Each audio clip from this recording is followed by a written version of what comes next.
Bon, la tension est à son comble juste avant la grande finale de koh. Ah oui, carrément. Qui va l'emporter? Jérôme, Gaël ou Maël? Les poteaux, le jury final. Et les 100 000 euros, bien sûr. Exactement. Alors, ce qu'on va faire, c'est on va essayer de décortiquer un peu leur parcours, leurs forces, leurs faiblesses aussi. Pour voir qui a le plus de chance, quoi. C'est ça. Comment ils sont arrivés là et qu'est-ce qui pourrait se passer en fait? Quels sont les scénarios possibles avant cette dernière ligne droite? Ok, alors commençons par Jérôme, le Catalan.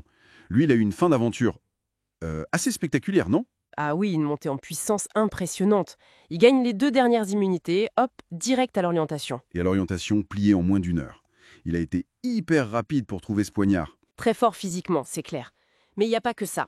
Il y a eu aussi ce fameux coup de bluff avec le faux collier, partagé avec Claire. Oui, c'est vrai, hein. Même si au final, bon, ses victoires l'ont sauvé juste après. Exactement. Mais ce geste, ça montre un côté stratège, joueur. Ça peut plaire à certains membres du jury, mais ça peut aussi en refroidir d'autres, tu vois. Tu penses que ce bluff, même sans conséquences directes sur les votes, ça pourrait vraiment jouer contre lui? Bah dans koh, la perception, c'est hyper important. Pour Jérôme, du coup, gagner les poteaux, c'est plus qu'une simple option. C'est presque vital pour lui, je dirais. Ah oui, pourquoi? Parce qu'il est perçu comme le grand compétiteur de la fin. Très fort. J'imagine mal Gaël ou Maël le choisir s'il gagne les poteaux, tu vois. Ce serait trop risqué pour eux. D'accord. Mais s'il gagne les poteaux, alors là, Ah ben là, il devient le favori logique pour le vote final. Son parcours sportif parle pour lui et il peut sûrement compter sur les votes de ses anciens alliés. Le jury respecte souvent la performance pure. intéressant ce point. Alors, Gaël, maintenant, son parcours est assez différent. Oui, complètement. Plus dans l'affect, la sympathie. Elle n'a pas fait de gros coups stratégiques, mais elle a montré une sacrée force de caractère, mine de rien. C'est vrai. Surtout à l'orientation, hein. Ah oui, ce moment dingue. Elle est prête à lâcher l'affaire après la ruse de l'autre Jérôme, Jérôme Deslandes. Et puis non, elle se ressaisit, elle trouve le poignard juste devant lui. Le karma, comme on dit. C'est un peu ça, oui. Ça montre qu'elle lâche rien, qu'elle a un mental. Et ça, sur les poteaux, c'est peut-être son meilleur atout. Mais elle a aussi paru fragile parfois face aux stratégies. Justement, avec le bluff de Jérôme le Catalan. Est-ce que ce mental, il sera suffisant pour l'épreuve reine des les poteaux? C'est terrible. C'est toute la question, en effet. Les poteaux, c'est autant physique que mental, voire plus mental parfois. Si elle arrive à gérer cette pression, à puiser dans sa résilience sans craquer, elle a une vraie carte à jouer. Et face au jury? Son capital sympathie est énorme. Elle pourrait représenter une victoire différente, celle de la persévérance, de l'humain, quoi, une sorte de revanche. Ok. Reste Maël. Lui, c'est la force tranquille, comme on dit souvent. Oui, parcours très discret. Pas de gros conflits, il s'est bien entendu avec pas mal de monde, mais Mais pas de victoire individuelle.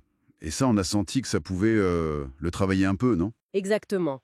C'est le point sensible chez lui, je pense. Pour quelqu'un qui est quand même venu pour la compétition, ne pas avoir ce totem individuel, ça peut peser sur la confiance et puis sur sa légitimité perçue avant la finale. Donc pour lui, gagner les poteaux, ce serait... Ce serait énorme, une double victoire en fait. Ça lui donnerait l'accès au vote final, bien sûr, mais ça prouverait aussi sa valeur individuelle. Ça changerait tout pour lui, son statut. Et s'il gagne, son choix d'adversaire sera crucial. Ah oui, s'il gagne les poteaux et qu'il choisit Gaël, par exemple, ça peut être vu comme un choix stratégique. Peut-être qu'il pense avoir plus de chances contre elle que contre Jérôme. C'est possible. Et comme il est resté discret, Bah oui, il s'est peut-être mis moins de monde à dos dans le jury final. Une victoire au poteau le placerait soudain comme un prétendant très sérieux. Son défi, c'est de transformer cette discrétion en un avantage décisif. bon, si on résume, à 3 profils vraiment très différents. Jérôme, le performeur stratège, qui doit absolument gagner les poteaux. C'est ça. Gaëlle, la résiliente, populaire mais qui doit maîtriser la pression. Et Maël, l'outsider discret, qui a besoin de cet exploit final sur les poteaux pour vraiment s'affirmer et espérer l'emporter. Voilà, c'est une bonne synthèse. Clairement, l'épreuve des poteaux, ça va être le juge de paix. Le gagnant choisit son adversaire et après, c'est le jury qui décide. Un mélange de performance, de choix stratégiques de dernière minute, et puis d'affinité personnelle, quoi. Tout à fait. La performance physique, la stratégie, le social, tout va compter dans ce vote final. Et ça m'amène à une dernière pensée. Au-delà de savoir qui va gagner le chèque, qu'est-ce que le choix du jury va nous dire, finalement? Bonne question. Quel message ça va envoyer? Oui, qu'est-ce qui sera récompensé cette année? La performance pure à la Jérôme? Ou la ténacité, la sympathie à la Gaëlle? Ou alors, La stratégie plus discrète, la patience de Maël. la réponse du jury, elle va peut-être révéler les valeurs que cette saison de Koh-Lanta aura choisi de célébrer, au fond. Exactement.